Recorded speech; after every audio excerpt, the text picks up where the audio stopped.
আমি নিজেকে পার্টিসিপেট করছি এদের সঙ্গে। থ্যাংক ইউ দাদা। Thank you. Thank you. এই হলো মানে ভালোবাসার অবস্থা। ও তো আমার সঙ্গে খ্রিস্ট ধর্মের অনুসারীদের আজকে শুভ বড়দিন। তো শুভ বড়দিন উপলক্ষে আমি একটা গ্রামে চলে এসেছি। আসলে ব্যাপারটা কি, ধর্ম যার যার, উৎসবও কিন্তু যার যার, রাষ্ট্র কিন্তু সবার। তো এই গ্রামে বড়দিন চলছে, এই উৎসবে নিজেকে সামিল করার জন্য চলে এসেছি। এরকমভাবেই আমি অনেক মন্দিরে যাই, মসজিদে যাই, গির্জা, প্যাগোডা, সব জায়গায় যাই। তার কারণ প্রত্যেক ধর্মের লোকের সঙ্গে আমি ঠিক নিজেকে মানিয়ে নিতে চাই। আসলে ব্যাপারটা কি, ধর্ম কোনো বড় ব্যাপার নয়, বড় হইলেও মানুষ। আর আপনি যদি মনুষ্যত্বের মধ্যে না থাকেন তাহলে আপনার কোনো ধর্মই পালন করে আপনার লাভ নেই। খ্রিস্টানদের একটা গির্জা, তো সেই গির্জাতে আজকে উপাসনা হয়েছে আর এখানে খাবার আয়োজন করা হয়েছে। আমি একটু আগে এখানে খাওয়া দাওয়া করেছি। তো খাওয়া দাওয়া করার পরে কয়েকজন মহিলা এসে আমাকে ধরলো যে আমরা প্রেম ভোজের আয়োজন করছি, তো আপনি আমাদের সঙ্গে কিছু পার্টিসিপেট করুন। এটা একটা আবদারের কথা, তো তাদের আবদারটা ফিরিয়ে দেওয়া যায় না। এরকম অনেক মন্দিরেও অবশ্য আমাকে ধরে যে আমরা মন্দির কমিটি থেকে আপনাকে আমরা গেস্ট করছি।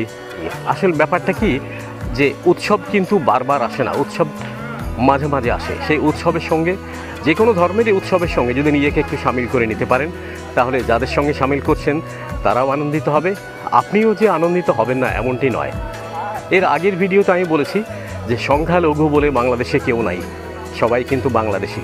তাই এরা বাংলাদেশি খ্রিস্টান সম্প্রদায়, এদের সঙ্গে নিজেকে একাত্মতা বোধ করার জন্য আমি চলে এসেছি আজকে। কেমন আছেন আপনি? ভালো আছেন? আজকে বড়দিন করছেন? নমস্কার, কেমন আছেন? বড়দিন করছেন?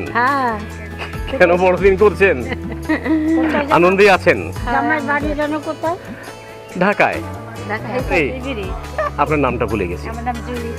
জুলি। আচ্ছা, আমার পাশে দাঁড়িয়ে আছে, ওর নাম জুলি। তো এরাই সেই উৎসবটা করতে চেয়েছে, যার জন্য আমি নিজেকে নিজে সামিল করতে চলে এসেছি। তো এরা বলছে কি জানি উৎসবে, মহিলা সমিতির পক্ষ থেকে নতুন বছরের, মহিলা সমিতির পক্ষ থেকে নতুন বছরের প্রীতিভোজ। আমাকে রাখবে না অবশ্যই, খালি মহিলা সমিতি। কেন যে মহিলাটা হলাম না। আর সামনে আরেকজন আসছে যে উৎসবের জন্য, এই যে সামনে চলে এসছে,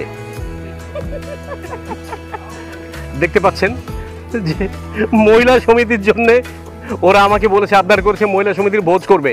সেই মানে ভোজে কিন্তু আমাকে রাখবে না, যেহেতু আমি তো মহিলা না। আমাকে রাখা যাবে না কেন? মহিলা না, তা কিভাবে রাখুন? তাহলে আপনার কি মনে হয়, মহিলা সমিতির সঙ্গে পার্টিসিপেট করা উচিত না উচিত না? সহযোগিতা করা উচিত। সহযোগিতা করা উচিত। মহিলাদের পাশে তো থাকা দরকার। কেন যে মহিলা হয়েছিল শুধু শুধু, আমি তো বুঝলাম না।